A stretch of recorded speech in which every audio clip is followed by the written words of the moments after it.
Toc, ici me revoilà. Donc j'ai fait effectuer tous les branchements et voilà, la lumière elle s'allume. Voilà.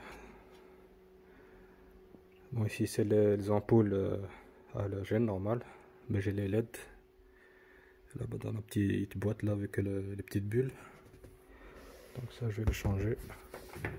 Et pour la petite histoire, pour la masse, j'avais effectué le branchement ici, là-dessus.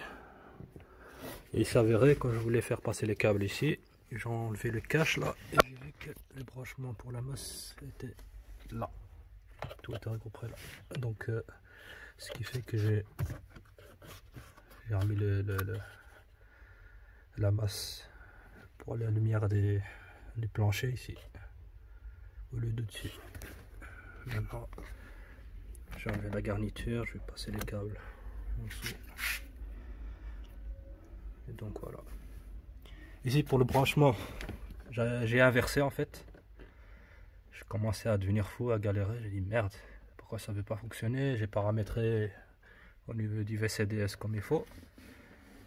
Même au niveau du tableau de bord, j'ai mis parce qu'il y a une commande aussi pour mettre 100%, enfin là, au niveau de la luminosité, pour pouvoir diminuer, mettre à fond ou bien 50% comme on veut. En fait j'avais inversé.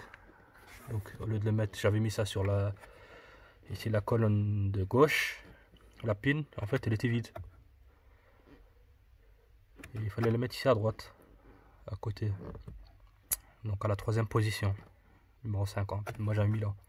Ce qui fait que la pin ici elle était dans le vide. Donc ça s'allumait pas. Donc j'ai dû enlever. Donc j'ai galéré un peu, comme j'ai pas les accessoires pour enlever la pin, donc j'ai utilisé la MacGyver. Ça. Bête filet que les femmes mettent pour mettre leur foulard. Donc voilà. J'ai fait avec ça, j'ai réussi à enlever la pin et je l'ai repositionné au bon endroit. Et voilà le résultat. Donc ça s'allume. Pour la petite histoire. Donc voilà. Donc je continue la suite. Donc maintenant, il faut dégarnir et placer les ampoules.